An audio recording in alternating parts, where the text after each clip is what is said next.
ये भी अपने आप में एक रिकॉर्ड है। आज तक कोई भी विधायक यहाँ पर 10-12 हज़ार से ज़्यादा वोटों से कभी नहीं जीता। जनता अच्छी तरह से जानती है कौन लबरा है।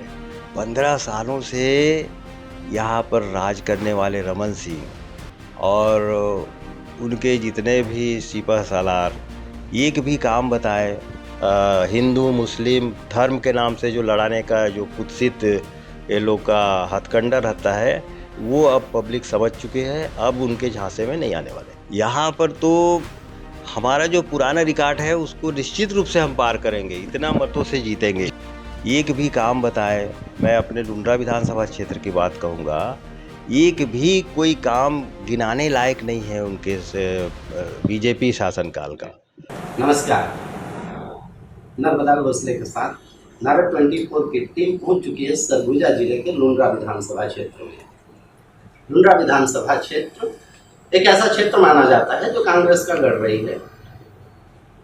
विगत वर्षों में अगर नजर डाला जाए तो कुल 13 विधानसभा चुनाव हुए, जिसमें से 9 बार कांग्रेस का कब्जा रहा है। 9 बार कांग्रेस को भारी बहुमत से जीत प्राप्त हुई है। आज हमारे साथ हैं लुंड्रा के कद्दावर और मिलनसार नेता डॉक्टर प्रीतम राम जी। जानते हैं उनसे एक खास बातचीत में लुंड्रा विधानसभा का हालचाल और कांग्रेस को अपना गढ़ को मजबूत बनाए रखने के लिए उनके प्रयासों का, और बात करेंगे उनके एजेंडे के बारे में। आपसे रूबरू करवाते हैं लुंड्रा के विधायक डॉक्टर प्रीतम राम जी से। प्रीतम राम जी, हमारे इस कार्यक्रम में आपका स्वागत। सबसे पहले तो मैं आपको और आपकी पूरी टीम को मेरे विधानसभा क्षेत्र में आने पर बहुत बहुत धन्यवाद देता हूँ। और जैसा कि आप लोगों का क्षेत्र में पदार्पण हुआ है, आप लोगों को काफ़ी कुछ जानकारी भी मालूम हो गई है। लुंड्रा विधानसभा क्षेत्र निश्चित रूप से कांग्रेस का एक बहुत ही मजबूत गढ़ है और यहाँ की जनता, यहाँ के कार्यकर्ता बहुत ही सशक्त है और कांग्रेस का स्थिति हमेशा सुदृढ़ बना के रखते हैं। अभी आने वाले चुनाव में भी यही स्थिति आएगी सामने और अभी निश्चित रूप से कुछ समय तक रहता है कि टिकट किसको मिलेगा, हर कोई अपने अपने कागजात प्रस्तुत करता है और जैसे ही टिकट मिल जाता है उसके बाद सब लोग मिल करके चुनाव लड़ते हैं। डॉक्टर साहब, जातिगत समीकरण, एक जातिगत समीकरण जो है यहाँ एक बड़ा फैक्टर बना है उनका विधानसभा के लिए। ऐसे में बीजेपी ने अपना एक लीडर उतारा है डॉक्टर प्रमोद जी। क्या स्थिति है? क्या पिछले कई वर्षों से, कई पंचवर्षीय से कांग्रेस पे भरोसा जताते हैं क्षेत्र के नेता, जातिगत आधार पर अगर देखा जाए तो लोगों का रवैया इस बार क्या होना? जातिगत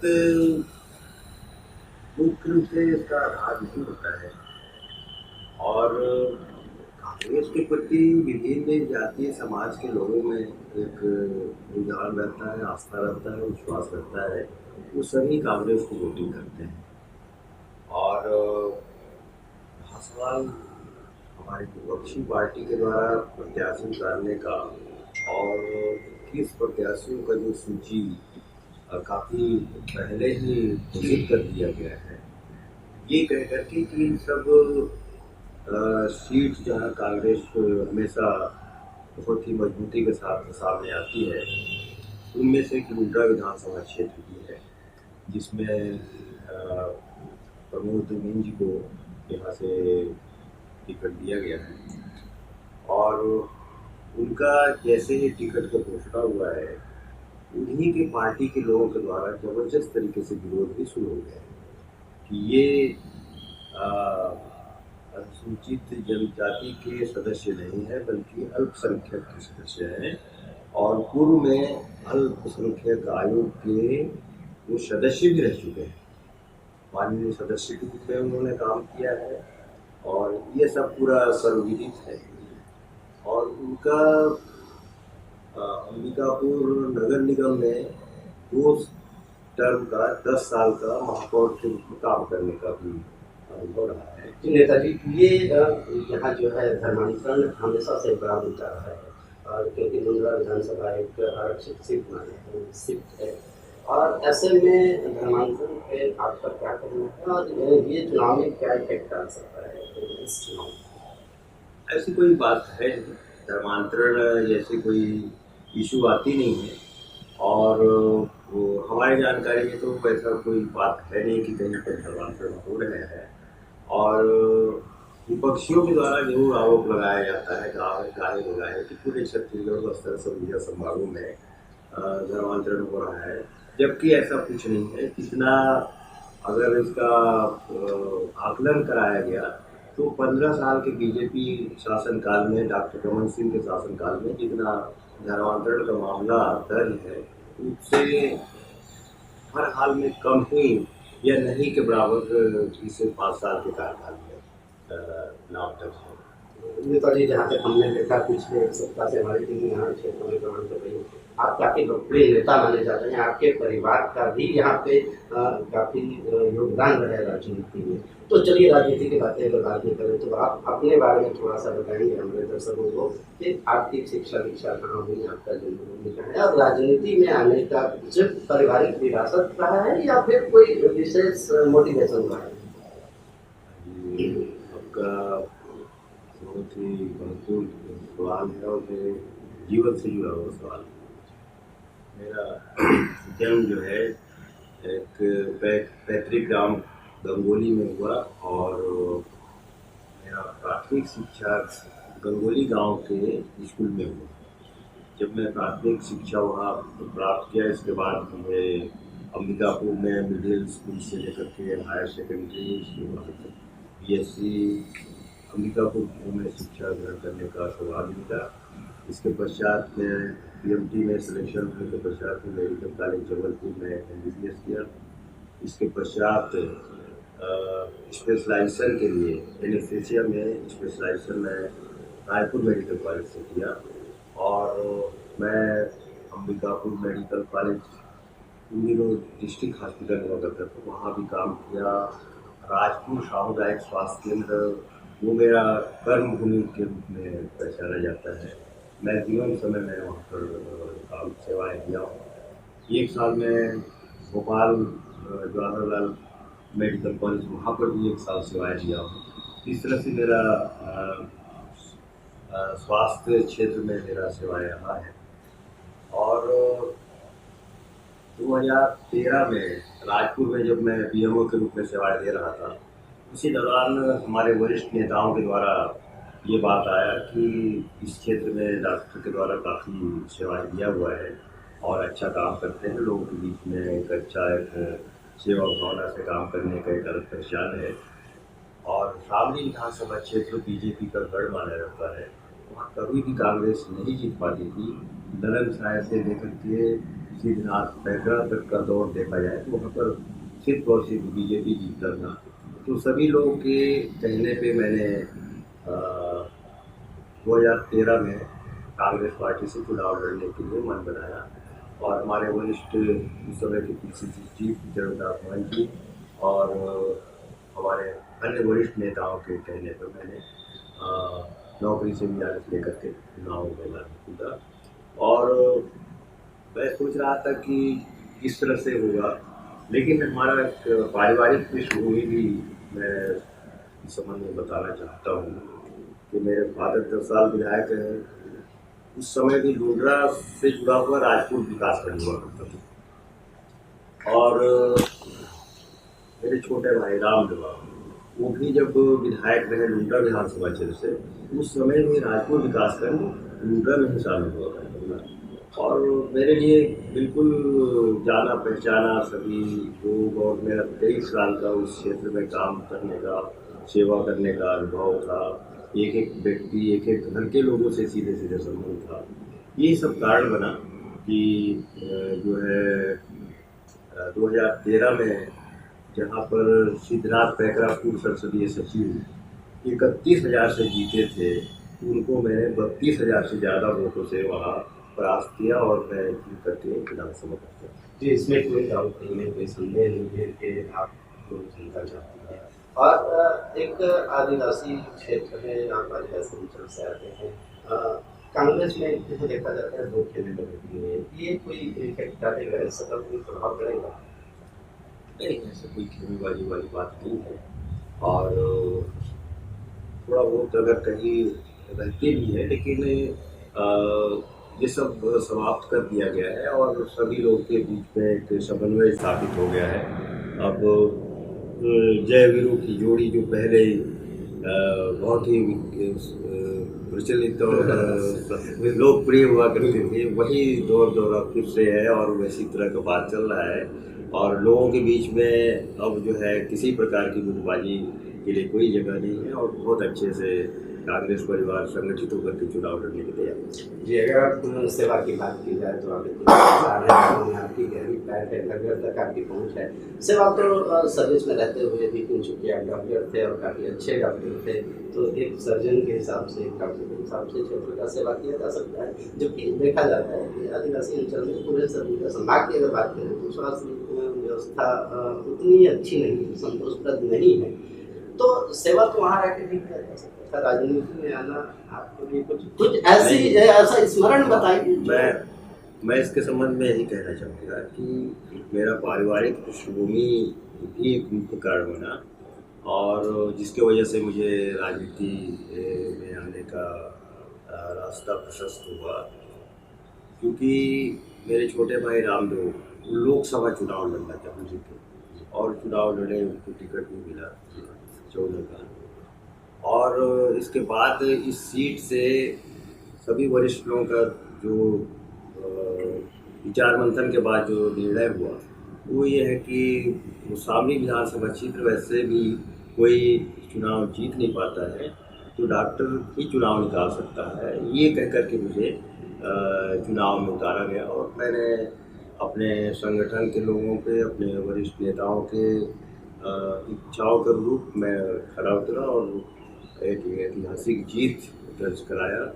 वो एक रिकॉर्ड जीत है, आज तक कोई भी शख्स जो है उस क्षेत्र से इतने मतों से नहीं जीता। और जब 2018 में मुझे लुंड्रा के लिए स्थिति परिस्थिति ऐसा हो गया कि यहाँ पर का जो तत्कालीन विधायक चिंतामणि महाराज के लिए सहमति नहीं बन रही थी और सब लोग बोल रहे थे कि ये चुनाव नहीं निकाल पाएंगे, ऐसी स्थिति में संगठन के द्वारा फिर से मुझे कहा गया कि आप जो है लुंड्रा विधानसभा क्षेत्र से चुनाव लड़िए और एक्सचेंज करने से हो सकता है दोनों सीट निकले।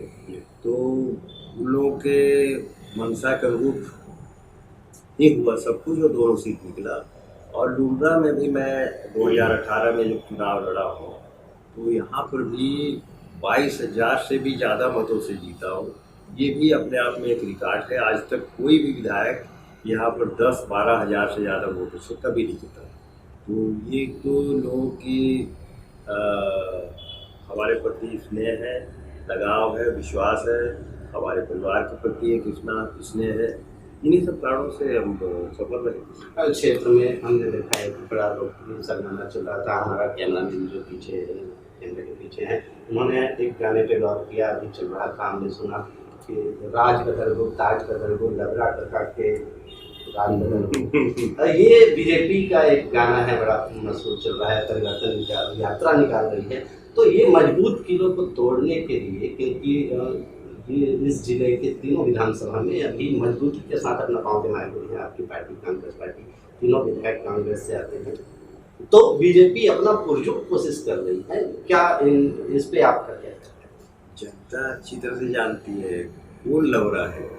15 सालों से यहाँ पर राज करने वाले रमन सिंह और उनके जितने भी सिपह सालार एक भी काम बताए, मैं अपने लुंड्रा विधानसभा क्षेत्र की बात करूँगा, एक भी कोई काम गिनाने लायक नहीं है उनके बीजेपी शासनकाल के। और पूरे के पूरे काम अभी हमारे 2018 में कांग्रेस के सरकार बनने के बाद ही हमारे क्षेत्र में पहली बार कॉलेज का स्थापना, कॉलेज अभी संचालित था, एसडीएम कोर्ट नहीं था, एसडीएम कोर्ट संचालित हुआ। इसके साथ ही ITI भवन बन रहा है, एक सहकारी बैंक लुंड्रा में स्थापित करा दिया गया है, तहसील दरिमा में बना दिया गया है, तहसील उन्नी और नागपुर में स्थापित कर दिया गया है। इसी के साथ ही सड़कों का पूरा जाल बिछ गया है। 2 NH को जोड़ने वाला सड़क, रघुनाथपुर से लुंड्रा धौलपुर होते हुए बरियों तक का सड़क, बहुत ही उच्च स्तरीय सड़क का निर्माण हुआ है। और इसी तरह से लुंड्रा से गढ़वीरा होते हुए बिलासपुर चौक तक का सड़क, उच्च स्तरीय सड़क का निर्माण कुछ कंप्लीट हो गया है, कुछ अभी अंतिम दौर में चल रहा है। इसी तरह से पुल पुलियों की जितनी भी लंबित मांगे थी वो सभी मैंने पूरा कर दिया है। अरबों रुपया का सौगात जो है लुंड्रा विधानसभा क्षेत्र को मिला है। मुख्यमंत्री जी जब हमारे लुंड्रा विधानसभा क्षेत्र में भेंट मुलाकात के दौरान आए और हमने जितना भी मांग रखा सब को जो उन्होंने स्वीकार किया और न केवल वहाँ पर घोषणा किए बल्कि सभी कार्यों को अंजाम भी दिया जा चुका है। और क्षेत्र की पब्लिक पूरे इन 5 साल के विकास कार्यों से संतुष्ट है। और बीजेपी के शासनकाल में एक चीज़ को याद करती है हमारे लुंड्रा की जनता, वो है दीवारों में स्लोगन लिखा रहता था,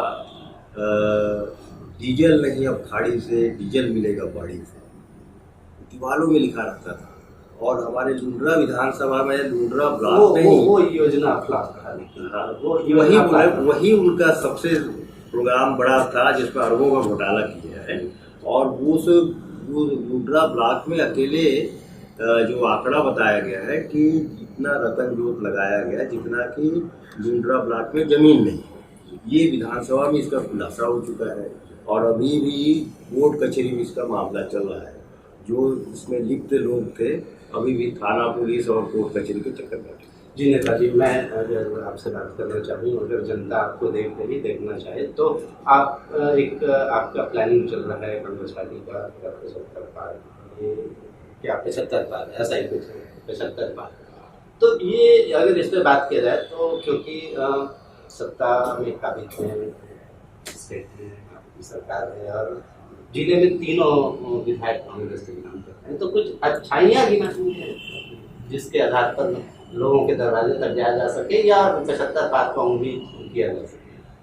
मैं अन्य जगह की बात तो नहीं कह सकता हूँ, लेकिन लुंड्रा विधानसभा क्षेत्र में जितने ऐतिहासिक विकास के कार्य हुए हैं यहाँ पर तो हमारा जो पुराना रिकॉर्ड है उसको निश्चित रूप से हम पार करेंगे, इतना मतों से जीतेंगे। दो तीन काम गिनाइए मेरे को जो ऐसा लगता था कि बीजेपी सरकार में नहीं हो पाई थी, जो हमारे आने के बाद आपके आने के बाद 15 सालों से हर साल जो है रमन सिंह झूठे वायदे करते थे कि कॉलेज हम आपके लुंड्रा में खुलवाएंगे, लेकिन 15 साल में कॉलेज कभी नहीं खोलने पाए। और SDM कोर्ट इसके साथ साथ सड़कों का पूरा जाल बिछा हुआ है, ये अरबों रुपया का काम हुआ है। और मेरे ही विधानसभा क्षेत्र दरिमा भी मेरे भी विधानसभा क्षेत्र आता है। दरिमा में एयरपोर्ट एक्सटेंशन के लिए 56 करोड़ की राशि स्टेट गवर्नमेंट से सेंक्शन करवाया गया है और वो करीब करीब दरिमा एयरपोर्ट कंप्लीशन की ओर है और कंप्लीट हो चुका है।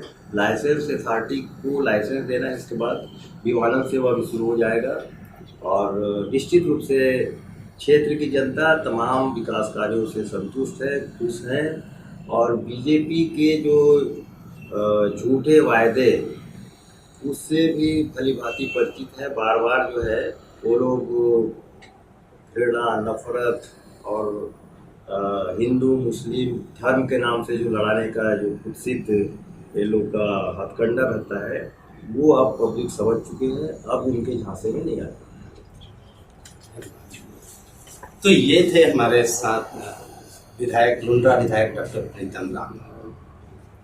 इनका कहना है कि बीते वर्ष में 2018 के बाद से कांग्रेस ने जो यहाँ काम किया है, जिस विकास से क्षेत्र की जनता, लुंड्रा विधानसभा क्षेत्र की जनता 15 सालों के बीजेपी के कार्यकालों में विकास से मरहूम रही, उसको इन्होंने पूरा किया। ये उपलब्धि रही है और इस उपलब्धि के आधार पर ये अपनी जीत पक्की मान रहे हैं। अपनी जीत ही नहीं, पूरे सूबे में कांग्रेस की सत्ता दोहराने की बात कर रहे हैं। लगातार हमारे साथ बने रहिए, हम आपको लगातार पल पल का अपडेट लुंड्रा विधानसभा की सारी कहानियों के साथ, राजनीतिक हलचलों के साथ और राजनीतिक गलियारों में जो चल रहे अफवाहों के साथ सारे सच्चाइयों से आपको रूबरू करवाते रहेंगे। तब तक के लिए मुझे दीजिए इजाज़त। नमस्कार।